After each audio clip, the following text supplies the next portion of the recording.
It is the night of 24th July 1943, and somewhere over the North Sea, a Lancaster bomber is doing something its crew finds almost absurd. A young wireless operator, barely 20 years old, is pushing bundles of paper strips out of a small chute in the fuselage. The strips flutter away into the darkness, catching what little moonlight reaches this altitude, and for a brief moment they look almost beautiful. Thin rectangles of aluminium foil, each one roughly the size of a playing card, spinning and tumbling and drifting slowly earthward through the freezing air at 20,000 feet. The young man pushes out another bundle, then another, then another. He does this every minute, on the minute, as the bomber formation presses on toward Hamburg. Down below in the reinforced concrete bunkers of the German Luftwaffe Night Fighter Command, something extraordinary is happening. The Würzburg radar screens, which have guided German interceptors with devastating precision for 3 years, are dissolving into noise. The operators stare at their displays and see not the neat, identifiable blips of individual aircraft, but a blizzard, a wall of interference so total, so complete, that it is as though the sky itself has turned to static. Controllers reach for their headsets and shout into microphones. Pilots in their Messerschmitt and Focke-Wulfs bank and search the darkness and find nothing. The tight, coordinated machinery of the German air defense network, refined through thousands of interceptions and hundreds of British deaths, has been rendered functionally blind in the space of minutes. The name of this thing, this absurdly simple, almost laughably low-technology device, is window, and it will reshape the air war over Europe more completely than almost any other single innovation of the entire conflict. To understand why window matters, you have to understand what the RAF was flying into before it existed. The German air defense system by the summer of 1943 was a masterpiece of integrated military engineering. It was called the Kamm-Huber line, named after the Luftwaffe general who designed it, and it stretched in a great belt from Denmark down through the Netherlands, Belgium, and northern France. The system worked through interlocking radar zones, each one covering a specific box of sky, each one linked to a dedicated night fighter aircraft and a ground controller who talked the pilot onto his target with extraordinary precision. The primary radar sets doing this work were the Freya, used for long-range detection, and the Würzburg, used for precise tracking. The Würzburg was the crucial instrument. It could track a single aircraft to within a few hundred meters at ranges of 40 kilometers, and the twin Würzburg system, one tracking the bomber, one tracking the interceptor, allowed controllers to vector fighters with a precision that was, for the time, genuinely remarkable. British losses reflected this. In the early years of the strategic bombing campaign, losses of 4, 5, 6% per raid were common. A crew required 30 operations to complete a tour. The mathematics of attrition were merciless. The RAF tried jamming. They broadcast noise on German radar frequencies. They flew diversionary raids and used electronic devices to confuse individual radar sets. None of it worked consistently or at scale. The Kamm-Huber system was too well integrated, too redundant, too intelligently designed. What was needed was not something that fooled one radar set. What was needed was something that blinded all of them, simultaneously, across hundreds of kilometers of defended airspace, at a cost so low and with a system so simple that it could be used on every aircraft in a formation of several hundred bombers simultaneously. What was needed was a strip of tinfoil approximately 27 centimeters long and 2 centimeters wide. The science behind window was understood before the war. Radar works by sending out a pulse of electromagnetic energy and detecting what bounces back. Metal surfaces are excellent reflectors of radar energy, and a metal surface whose length corresponds to half the wavelength of the radar signal being used will resonate, will reflect back an outsized return signal. far larger than its actual physical size would suggest. This principle, called dipole resonance, was well known in the physics community. The Würzburg radar operated at a wavelength of approximately 53 centimeters. A strip of metal cut to half that length, roughly 27 centimeters, would resonate perfectly with the Würzburg signal and reflect a radar return equivalent to a full-sized aircraft. The insight that turned this physics into a weapon came from researchers at the Telecommunications Research Establishment, the TRE, operating out of Malvern in Worcestershire. The key figures were Joan Curran, a physicist of considerable brilliance who rarely receives the historical credit she deserves, and her colleagues who worked through the practical engineering that made the concept operational. Curran's contribution was to realize that the effect could be massively multiplied. A single strip produces one aircraft-sized radar return. A bundle of strips produces dozens. A formation of bombers, each releasing a bundle of strips every 60 seconds, produces a radar picture so dense with false returns that no human operator can meaningfully interpret it. The strips themselves were initially manufactured from aluminium foil backed with black paper, cut to the precise resonant length for the Würzburg frequency.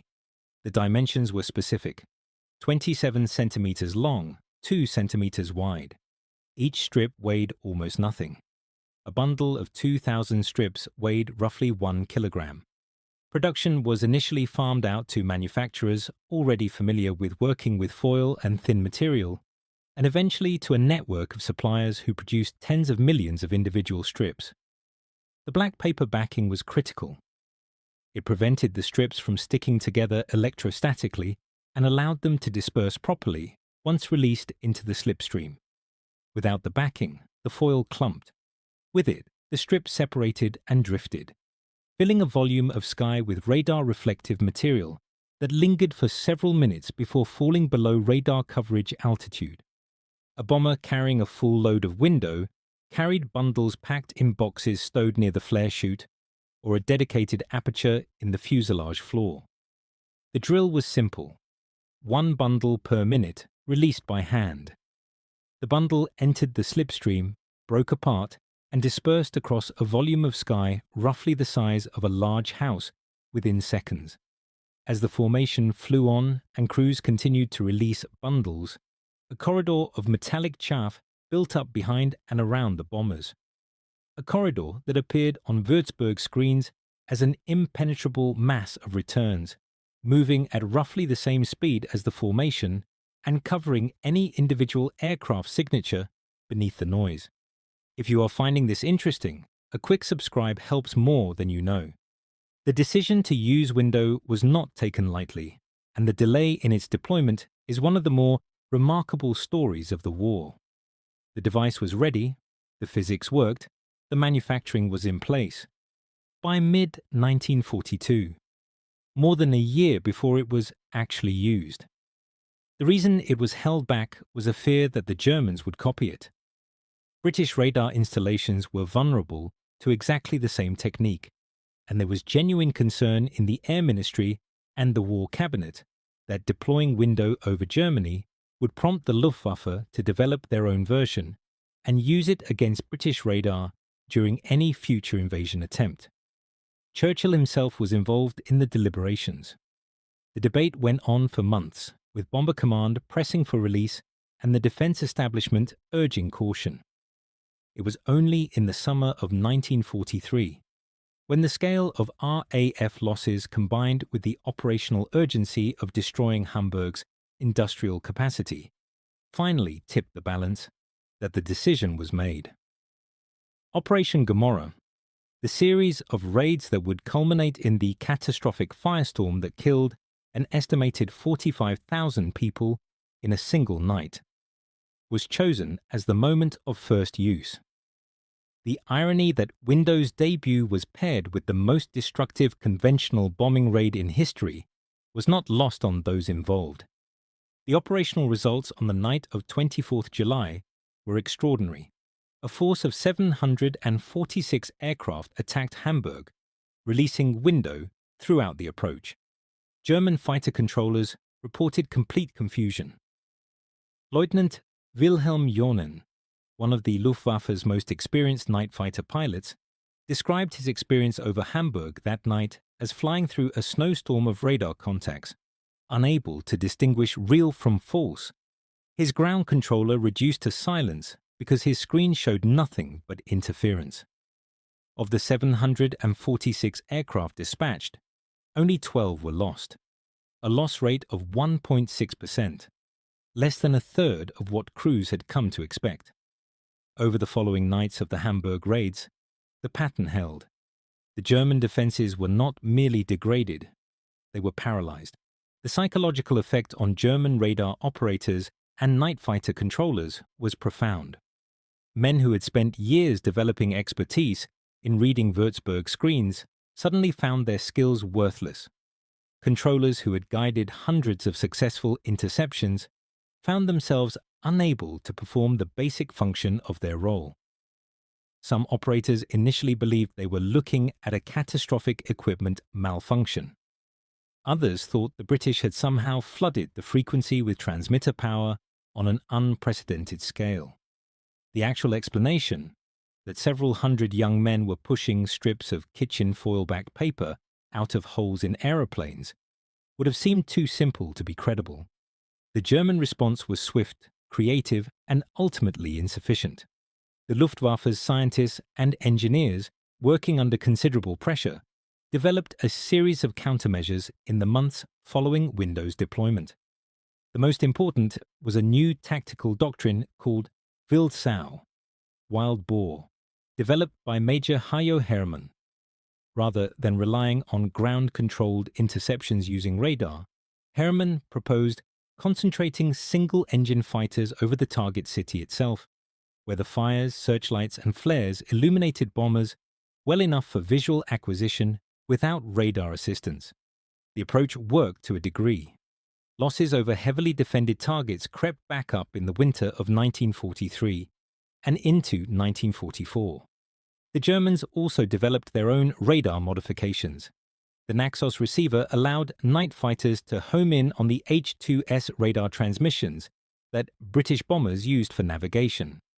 The SN2 radar, operating at a longer wavelength of approximately 90 centimeters, was partially immune to the early versions of window cut for the Würzburg frequency. RAF researchers responded by adding longer strips to the bundles to cover the new frequency. The electronic war settled into a rhythm of measure and countermeasure that would continue until the end of the conflict. What the Germans never managed was a version of window as simple, as cheap, or as massively producible as the British original.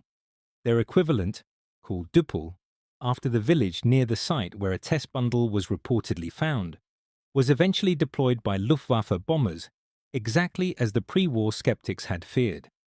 It was used against British radar during the Blitz on London in 1944. The effect was real but limited, partly because German bombing operations against Britain were by that stage too small in scale to replicate the corridor filling effect that massed formations of hundreds of aircraft could achieve. The American 8th Air Force, operating from bases in England, initially used their own version of window, called chaff in American terminology, beginning in late 1943. The USAAF adopted both the British manufacturing approach and the basic tactical doctrine, adapting it for daylight operations where the precise Würzburg-guided flak batteries were as dangerous as the night fighters. American chaff dispensers were eventually mechanized, allowing more rapid and consistent release than the hand-push bundles of the early RAF system. But the underlying physics and the underlying idea were entirely British in origin. The long-term legacy of window extends well beyond the Second World War. Chaff, the modern term that has largely replaced both window and the American chaff designation, remains a standard component of military aircraft defensive systems in the 21st century. Every major air force in the world equips its combat aircraft with chaff dispensers. Naval vessels carry chaff rockets to confuse anti-ship missile seekers. The fundamental physics is unchanged. Cut metal to half the wavelength of the radar you wish to defeat, release it in quantity, and watch the screen dissolve into noise. What Joan Curran and her colleagues worked out in a Worcestershire research facility in 1942 is still, 80 years later, a standard element of the electromagnetic battle. The actual material impact of window on the strategic bombing campaign is difficult to assess with precision, partly because the human cost of the campaign itself is so enormous that any calculation feels inadequate. What can be said with confidence is that window directly saved the lives of thousands of aircrew in the immediate months following its introduction, that it forced a complete restructuring of the German night fighter system at a critical period of the war, and that it contributed materially to sustaining Bomber Command's operational tempo through a period when losses might otherwise have forced a reduction in the scale of operations. Surviving examples of the original window strips can be found at the RAF Museum at Hendon, North London, and at the Bomber Command Memorial Collection. They are strikingly ordinary objects, dull grey foil, black paper backing, about the size of a bookmark. You can hold one in your hand and struggle to understand how this thing, released by the billion from bombers over Germany, changed the course of an air war. But that is perhaps the point. The most elegant solutions are often the simplest. The Kammhuber line was an intricate, expensive, technically sophisticated system, representing years of German engineering effort and hundreds of millions of Reichsmarks. The thing that dismantled it was a strip of kitchen foil cut to a precise length by a woman with a physics degree working in a converted country house in the English Midlands. Return for a moment to that Lancaster over the North Sea on the night of 24th of July 1943. The wireless operator is still pushing bundles out of the chute. He does not know at this moment that what he is doing will work. No one in the formation knows. They know the theory. They have been briefed on the physics. They have been told that the boffins are confident. But crews have been told many things and still come home to find a third of their number gone. The boy pushes out another bundle and watches the foil catch the moonlight and tumble away into the dark. Below him, German radar screens are dissolving. Controllers are shouting into headsets that carry only noise. Pilots in night fighters are banking and searching and finding nothing. The most sophisticated air defense network in the world is, in this moment, staring at a blizzard it cannot see through, thrown up by a device that cost roughly as much to produce as a bag of groceries. Hamburg burns. The formation presses on. And a new chapter in electronic warfare is written not by scientists in a laboratory or generals in a bunker, but by a young man with a box of foil strips and 60 seconds between each bundle. Window did not win the war. Nothing wins a war alone. But it tore open a gap in Germany's defences that could not be fully closed, at a cost so low and with a simplicity so complete, that it stands as one of the great examples of brilliant thinking in the history of military technology. Strip by strip, bundle by bundle, it blinded the eyes of the Reich. And it was made of nothing more than the kind of foil you might find wrapped around a bar of chocolate,